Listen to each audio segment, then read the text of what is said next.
Breaking news इथे बातमी पुण्यातून फी वाढी विरोधात पालक प्रचंड आक्रमक झालेले आहेत.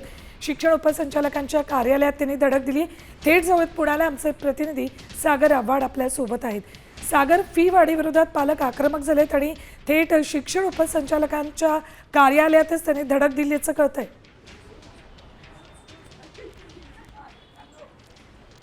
नक्की आपण जर पाहिलं तर साम टीव्हीने या संदर्भातलं स्टिंग ऑपरेशन केलेलं होतं. खाजगी शाळा कशा पद्धतीने पालकांना आणि विद्यार्थ्यांना लुटतात या संदर्भातलं होतं आणि यानंतर पालक जे आहेत ते आक्रमक झालेले आहेत. 2023 पासून फी वाढ जी आहे ती कशी करण्यात आलेली आहे या संदर्भात जाब विचारण्यासाठी हे सर्व पालक जे आहेत ते आता शिक्षण उपसंचालक गणपत मोरे यांच्या दालनामध्ये आलेले आपल्याला पाहायला मिळत आहेत.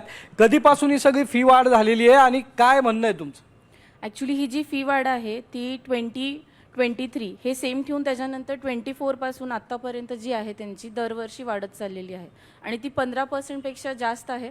कारण की त्यांचं सेम फी स्ट्रक्चर नाही आहे. त्याच्यात एक्स्ट्रा करिक्युलर ॲक्टिव्हिटीज पण असतात जे त्याच्यात काउंट पण केले जात नाहीत.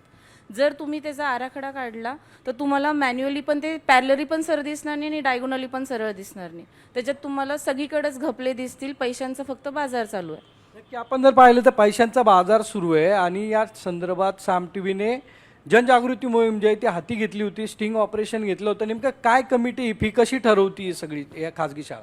खरं तर खाजगी शाळांचा जर गोंधळ आपण बघितला तर खाजगी शाळांमध्ये फीस ठरवण्याचा अधिकार हा फक्त PTA मेंबरला असतो. आणि आपण तर पुण्यामध्ये फी वाढी विरोधात पालक प्रचंड आक्रमक झालेले आहेत. थेट उपसंचालकांच्या कार्यालयातच त्यांनी धडक दिली.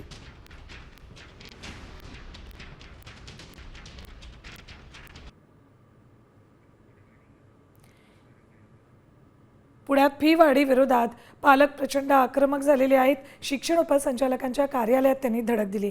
यापूर्वीच साम टीव्हीनं या संदर्भातलं स्टिंग ऑपरेशन केलं होतं. शाळा कशा फी वाढ करून आणि पुस्तकांच्या माध्यमातूनही तिकीट शाळेतून खरेदी करायला लावून कशा पद्धतीनं पालकांना लुटतायत त्याचा साम टीव्हीनं पर्दाफाश केला होता.